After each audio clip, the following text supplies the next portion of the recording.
Now, County Councilman Hauser, how can young people share their ideas with community leaders and actually be heard? That is a very good question. I before I got on council, I used to work at the county, and I created. I do believe they're going into their 10th year. It's Your Voice Matters Youth Summit. The county still holds it to this day. We get different schools from across the county. They come participate. They listen to different leaders, and they give their ideas.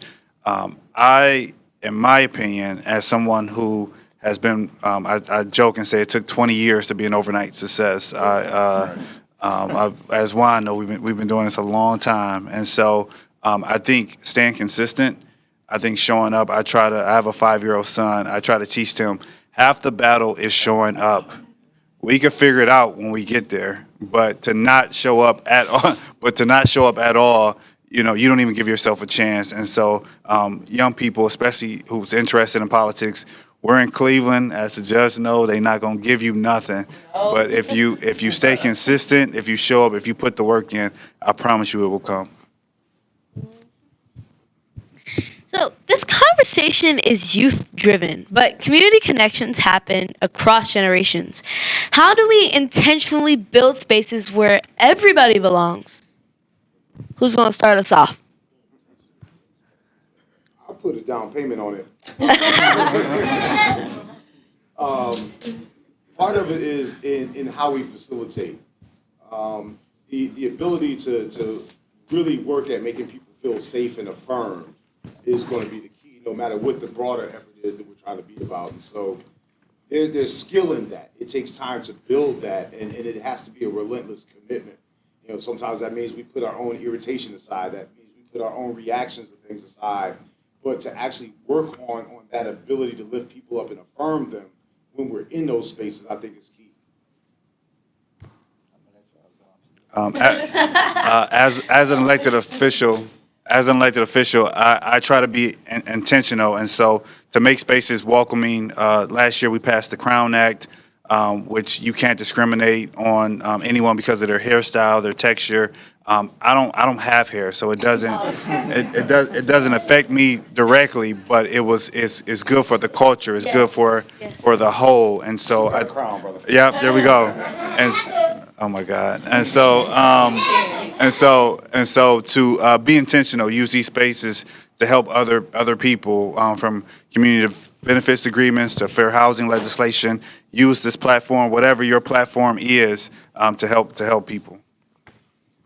You still thinking? I got it. Go ahead. I'm in the courtroom, of course. I'm a newly elected judge, and we ran a very much grassroots campaign. And grassroots is so important in our community, in our culture, because it means connecting directly with people. You don't have a machine. You don't have a lot of different political scenarios. You are literally one-on-one with people and talking to them about what they need, what they want to see. And the huge part of it is engagement and relatability. I call it cultural competency.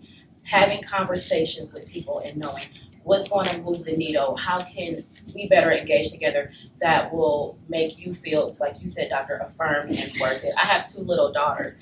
They come to my courtroom, they sit in the courtroom, they sit in my office.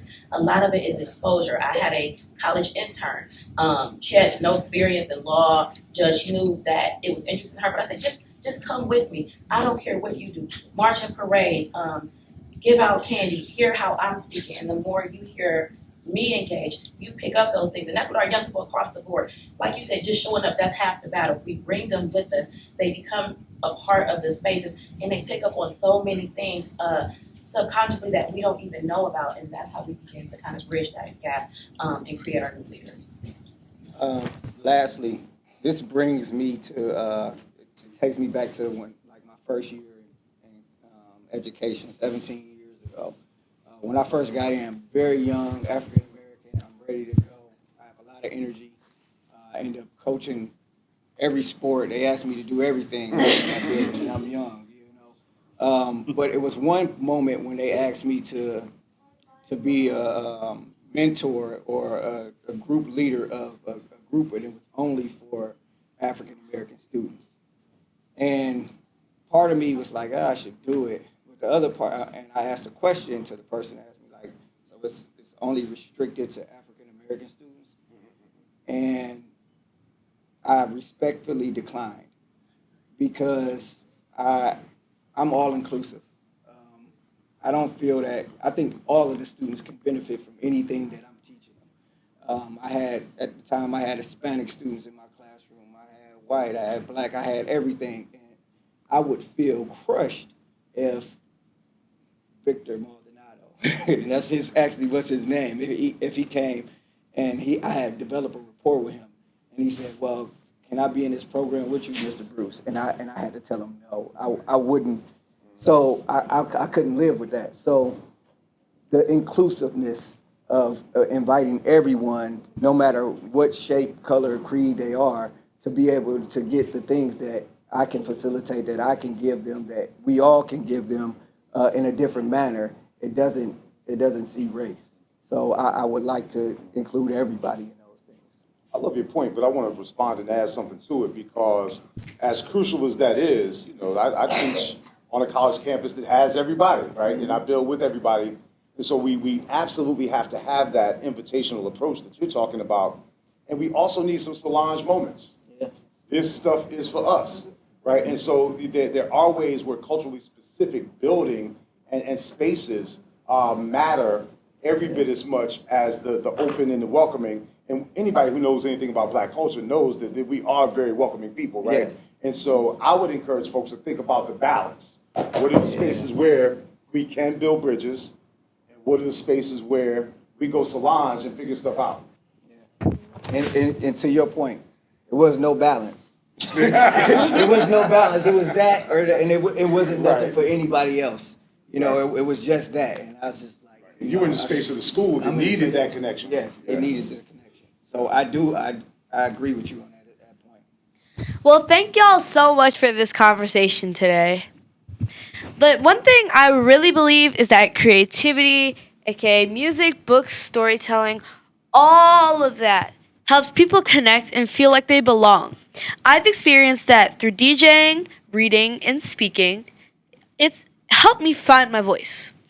Building stronger communities takes all of us working together and really listening to young people too. So let's keep creating spaces where everyone feels heard, supported, and connected. Thank you again to our panelists and everyone